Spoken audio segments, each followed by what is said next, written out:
What's up, y'all? Let's take a look at a couple of things that we have to knock out today. First, I got another box, and this goes in the truck on top of the other box. They don't have lids. That's the only thing. I wish you could buy like a really sturdy snap-on lid for it, but hopefully this will help my vertical challenge in the truck that we've talked about before. Pretty big boxes, but I've got one in there and just using it to put toolbox in. So what I'm going to do with that is put the lesser used, or what is actually formerly known as you think it's lesser used right up until you put it in the very bottom and then stack stuff on top, and the very next job you have, you'll need something off the very bottom of it. So that's what I mean by lesser used. But anyway, we are going to take a look at a couple of things I've got to do today. First is I got to go put it on a lever handle. I had to special order this from Flake. These are kind of hard to get a hold of. These are interior trims, and I say kind of hard to get a hold of, but you know, they stock a lot of them, but there's kind of a finite number of shapes of levers, especially when you're dealing with repairs of old, believe that or not, quick set locks. So we got to go put that on. And then really what we're going to be doing here is rekeying these Marks 22AC3 Mortise locks. Now these are, as it notes, ornamental knobs, rose Mortise lock set. We got a left-hand reverse. We got two left-hand reverses here.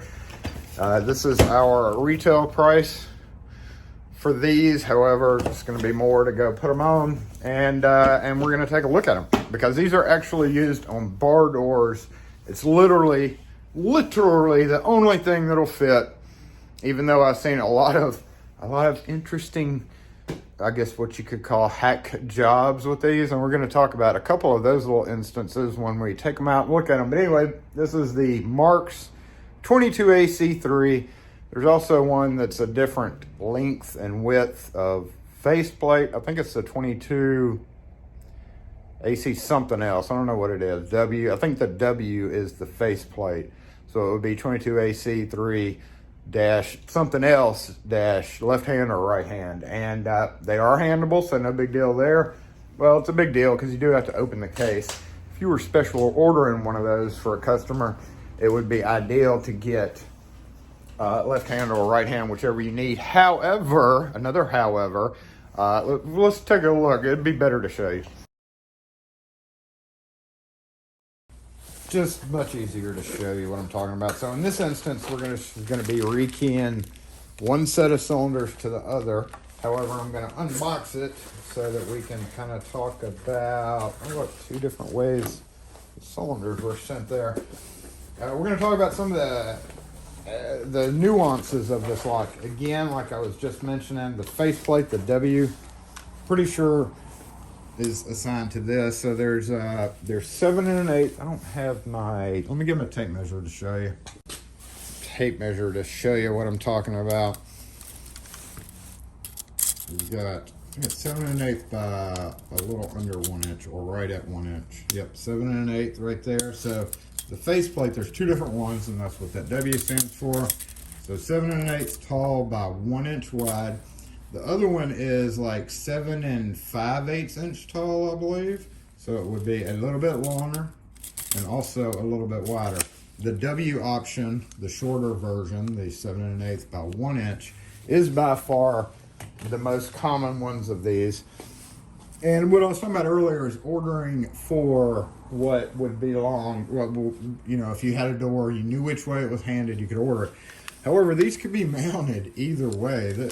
I've seen them equally mounted this way and this way. So it was really dependent on whether the knob is on top with the cylinder below, or whether it was cylinder above the knobs. Either which way they can be mounted, and that would throw off the handing. So normally left hand reverse, so that would be hinges on the left, swing the door open, boom. But if it's on upside down, guess what? It still has to be handed. So it really doesn't matter if you're going to stock these. It really doesn't matter which hand. We're going to go ahead and take a look at switching the hand, which it's pretty easy to do. In fact, they include direction on the main paperwork. So the case is not spring loaded. We've talked about Baldwin mortise locks where the case of it, when you open it up, things blow up. As long as you're careful, it won't blow up when you open it. And you have to take this out, flip it upside down, and then make sure your hub is flipped the right way, depending on which way the door is. And again, this does not notate anything at, do not leave the key. Double cylinder, and look at this warning, double cylinder lock says do not leave key in the cylinder, and we'll talk about that too. But the funny thing about this is, in bar doors, that looks bent almost. In bar doors, it has these holes in this knob style. Very common, pretty much the only way these were ever sold. And on the outside, goes in just like that. A little spring mechanism. Once you tighten it down, it should engage. So again, this will be the outside and lock. Toggle your switch, unlocked. When the key throws the deadbolt out, which I think I can do just like that. All right, the knob stays unlocked. All this does is lock the hub. Oh, no, well, of course, when the deadbolt's out, it's projected. So then you would throw this back in.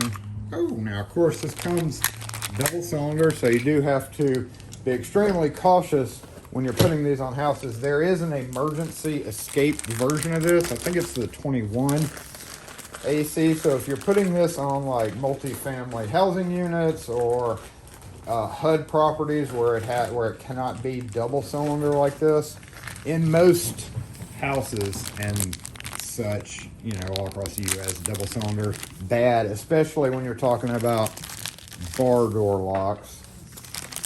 But it is one of those things where if you own your house, you can put them on there because you own your house, and the problem would come up if you ever tried to resell your house. Technically, the person inspecting the house for approval for sale would have to get that changed. So always have 1-inch thumb turns. These are a little bit shorter than 1 inch, and they come with these, where did they go? They come with these big old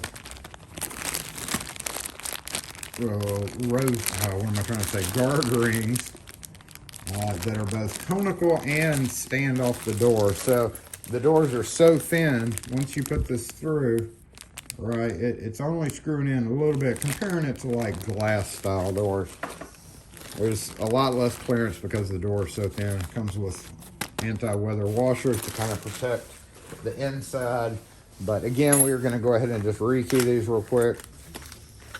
And let's see, which one do we want to do to what? Those are sealed up real nice. Let's see, 34623. And this is 13158. That kind of descends. So let's change these. Let's keep these in here and make it that. We're going to go over here to rekey it. Again, that's pretty much all there is to these. On the inside, I didn't show the inside knob, but plain and simple screws that go through and hold it out. And again, the screws are up and down. Now, I have seen a couple of funny instances of people taking Defiant locks and doing this. Yes, I'm jumping in a little bit into the future of this video. This is the customer's old lock, but it shows a perfect example of what I have seen. You can take a Defiant lock. It's actually rather tight in there, but it can be kind of smacked in. And it's yeah, that can actually happen. Now, of course, because of that sticking out, that's going to be protruding from the door surface, kind of just like that, so there will be a gap in the door. But yes, believe it or not, Defiant branded locks, or probably many others with this two-post design, would actually work as a doorknob on that. So instead of spending $60 on a new set of handles that are supposed to be there, it is entirely possible. However, if you, on these older ones that needed a split hub, kind of like on the new ones as well, just a different style of split hub, but yeah, if you locked it, you would you would be locked out, period. So it's kind of a dangerous thing to do for sure. So which way are we unlocked? Oh, yeah, you can dual lock it. Yeah, it's just don't do that. Don't do that. I mean, it'll work, but just don't do that. Anyway, back to the other part of the video. There's pretty much only two things that you can do with these, and that's replace the knob set by itself or the whole lock. I had a customer come in, I can't remember where I left off, but yeah, they're pretty much the only two things that you can order there is the knob replacement set by itself, just the knobs, or the whole thing. To my knowledge, you may be able to, I'm sure somebody will be like, oh, you can special order them, but I tell you what, marks is kind of the worst to deal with for special orders. So yes, if you're putting this on, say, a HUD house or something like that, you'd want to just keep one of these cylinders for when one wore out another day and put in a 1-inch thumb turn, either LSDA or General, or one of the off brands is fine. Just a 1-inch brass thumb turn. And we keep the thumb turns in brass, which is kind of uncommon, but we do have a lot of calls to replace that with a thumb turn. And again, it depends on whether it's a rental HUD, homeowner owned, if the door has glass in it or the plexiglass to shield somebody from reaching in and flipping it open. There's a lot of factors in that, and we're not going to get into the nuances of whether you should or shouldn't. But again, if the customer owns the house and if that's what they want, you just have to warn them to keep a key by the door, in the door, in case of a fire. And we're going to go ahead and rekey these. Now these can be keyed. The biggest question here is, can they be keyed to a quick set key? Because on a lot of houses, you're going to have quick set locks and they may want it to match. The answer is yes, but not really with quick set pins because the spacing's a little bit different. There's a few odds and ends. You see this old bald one I have out here? This is the old bald one. Okay, watch this. Oop. That's the old bald one key. This is actually the arrow keyway. Seagull or arrow. So you could either use an arrow key blank, a SE1 key blank, a KW1 key blank, but all of them have just slightly different spacing. So that's the problem you run into. You're not going to be able to use, like a Quickset brand kit because it's probably not going to work right. In very few exceptions, it will, but most of the time, like on your 6 cut, it's not going to be a 285, which is what would be in your Quickset kit. So one thing I just noticed is these screws were very, very loose from the factory. So another good thing that you can do would be to dribble just a bit of blue Loctite on your threads there to keep them from prematurely unscrewing. And we're gonna change these from this to this. So this just standard rekey at this point. Boop. 5-pin. No security pins in the lock. On all new locks, I do like to verify that all the top pins. This is a very good idea to do, and that's check your top pins to make sure there's nothing jamming up, because factories do make mistakes. Now more than ever, quality control is at an all-time low, so you do want to make sure that those are working correctly. And we're going to key this to 34623. Well, there's one that's, nope, that's not the same. It's a little bit different. So we're just going to dump all those. Your first thought would be to try the, we can check Seagull. So Seagull over here, right there. 3 is 231. So we're going to check that and see if that's correct, and it's not. So then you're going to go to, normally I wouldn't even be looking at the chart. I would just try a pin and then go. So 3 arrow is 222, which is a little bit lower than 231, but I don't think it's going to be quite low enough. Nope. It's still a little bit high there.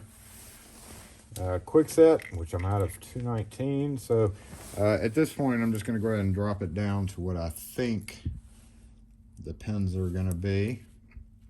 And I've noticed that it's all brass pins in an 03 kit. I believe, if I recall correctly, so 3 and then 4, we'll go to 231 from there and see if that is correct. See, it's right there on it. So 3, 4, 6, we would go to 240 for 5, so I'm guessing 261. Okay, it's pretty high. And then 3 was this, so 2 would be 201. Yep, and then 3 going back to 216. It looks like we could drop this down just a bit because those pins do sit up a little bit high, looks like. Let's check it in the cylinder and see if it's tight. Yep, it is so tight that it is not going through. So we definitely, go back out. So very close tolerances in it. Looks like it would probably work for one of the cheaper brands of locks, but not this one. So let's put those guys back. 3, what was the other one? 4, 6 was right there, and then 2 was here. And then we're just gonna knock it down 2. So in this case, let's go to 210. 210 at the fore and aft. And then 222. 195 actually matches up to 2, so that's interesting. 6 was this, so let's go down to 255. There we go. Still looks a little high there, doesn't it? But works pretty dang good. All right, we'll get the other one rekeyed. Now that we know the depths, we don't have to fumble around. Keep that for a setup key for something. Throw out and 3, 3. Get out of there, pin. 3, 3, 2. Oops. 6 and 4. Oh, we didn't check the upper here. Let's go ahead and do that. And let me go find my boop, boop, boop. They all spring out. That's good. I'm not checking for master pins. I'm just checking for, make sure there's no pins or springs missing or jamming up in there. And 2. If you wanted to, you could put in spool pins. Again, there's just standard pins in all of these locks, but that's kind of unnecessarily, unless, you know, you're paranoid.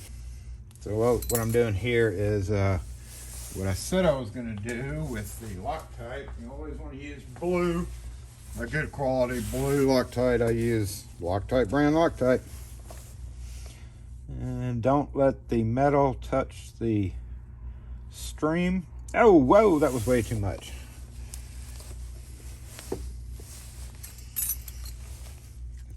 Swoosh up these screws, get in there. Swoosh them around to get Loctite on them. And you could go one step further and put Loctite in the holes right here, but yeah, that's okay. That's okay. Oh, we need this. That's a standard Yale cam, by the way. Standard Yale cam.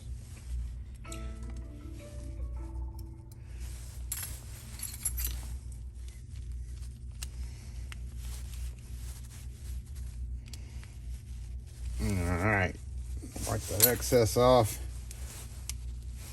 and go cut some more keys because they are going to need more. And we are going to use AR1 LSDA brand AR1s for this task.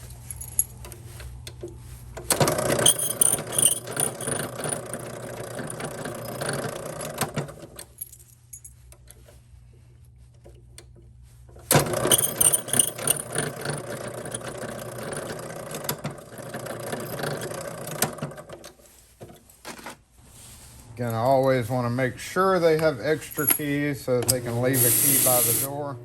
You notice I'm brushing off the original keys. those frequently do need brushing off. Look at that, somebody calling on a number they're not supposed to be. I bet you it's spam.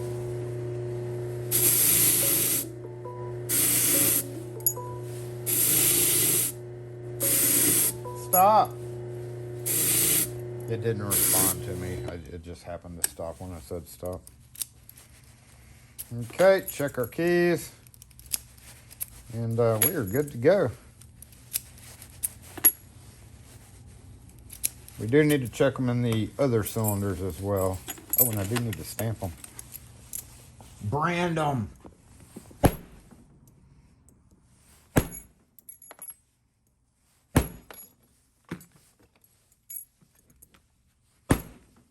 I'm going to go ahead and check the original cylinders.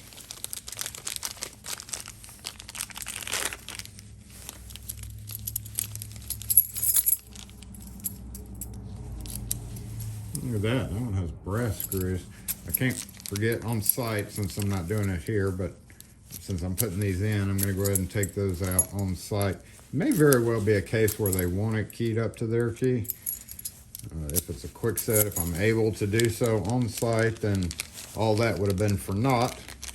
And I'll have to reapply the Loctite. But when I get on site, I will have the Loctite out to tighten the knob screws down too. So I'm just going to add it to those. And I can tell which ones because those are brass. It's kind of weird. Must be an older version of it.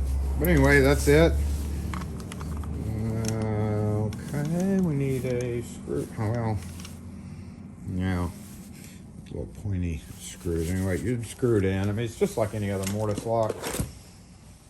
So, just thought I would show you guys, in case you were not aware, that these are the Marks 22 AC3 mortise locks that are going on somebody's door, because I still have to also take it apart. And once I take it apart, I do like to apply Loctite to the screws of the mortise case. That's another one that loosens fairly regularly, is the screws holding the case on. And if the case separates at all, then those springs and stuff can go kind of wonky. So I got to get all this in the truck. Got to figure out if I'm going to do this now or if I'm going to do this after I get back from all my jobs. I think I am, because I'm going to have to kind of move around a bunch of stuff in the truck. Got a door closer. This is the first Dexter door closer that I've ever ordered. So I don't know how these are going to be, but this is a Dexter DCLM, DC something brown. And it's actually going to go on a door that uses one of these old Clarksdale, Mississippi closers. And these use a little bracket. So I ordered a bigger closer with a cover, bigger as in longer. And it has a cover because it's kind of an architectural place and they want to minimize the amount of holes left in the door.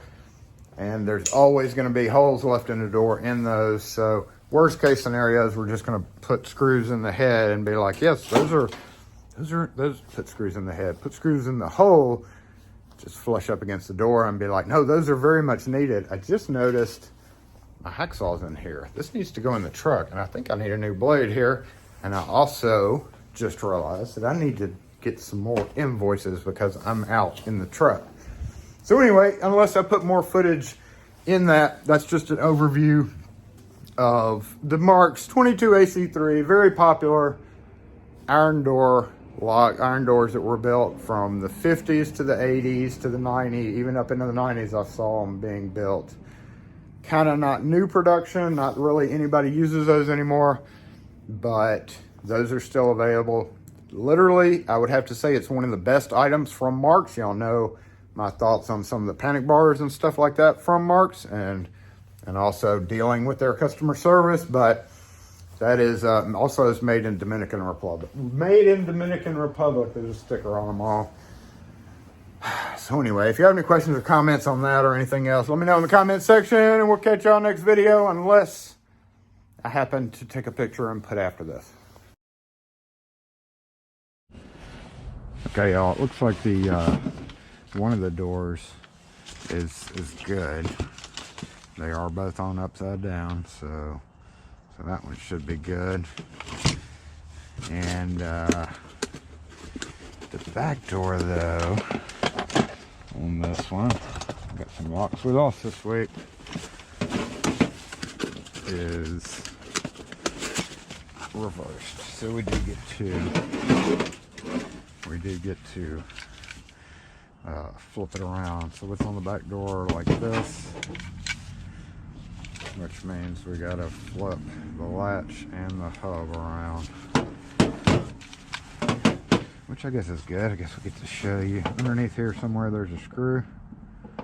See, screw. Not there.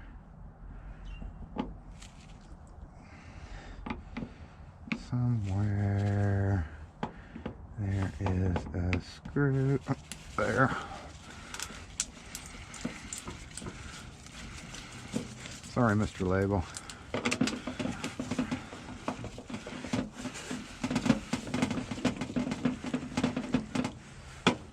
On marks, I like to screw this in because it makes the, or screw it out, but you can screw it either which way. Makes it easier to take the cap off a little bit. All right.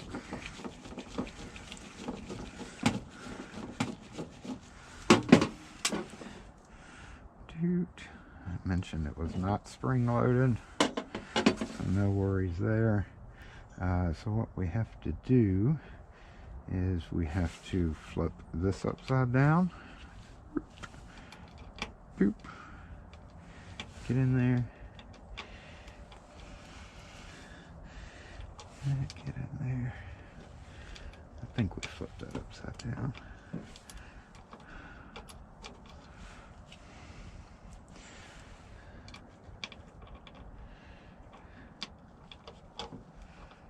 Yep, and then take this out.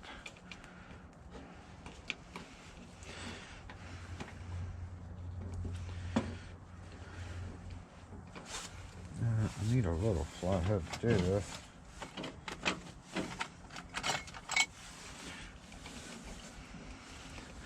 There's a kind of a bend in it right here, so sometimes that's a little trouble. Sometimes it's a little bit of trouble, so we can throw that out of the way.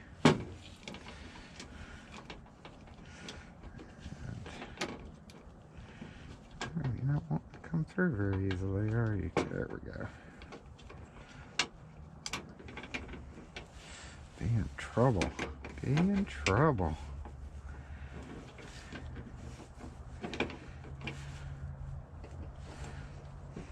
Be in trouble.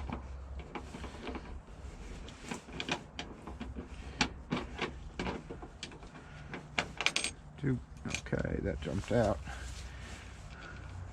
Put that back there, put that back there. Put this guy back where it belongs.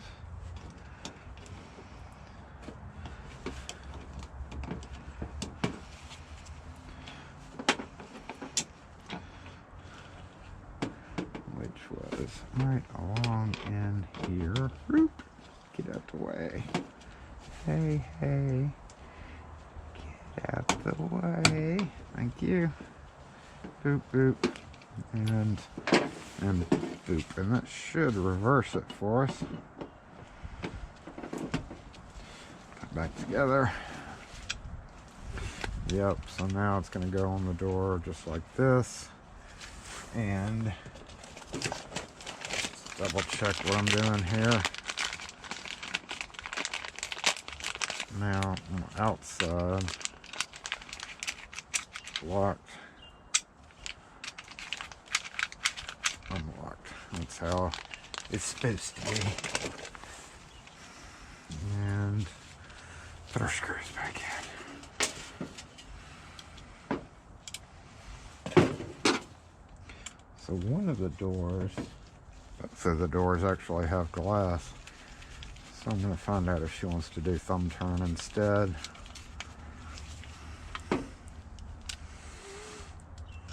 Yep. No. Oh, thank goodness there's magnets under there, right?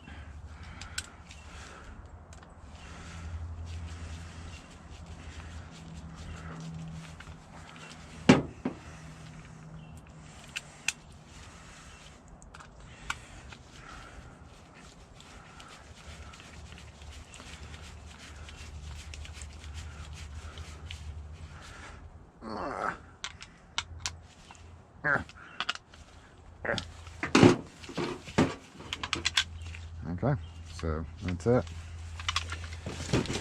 Thanks again for watching, y'all. Locks we lost this week. These are the old school bad boys right here. Black case. I didn't check the, okay.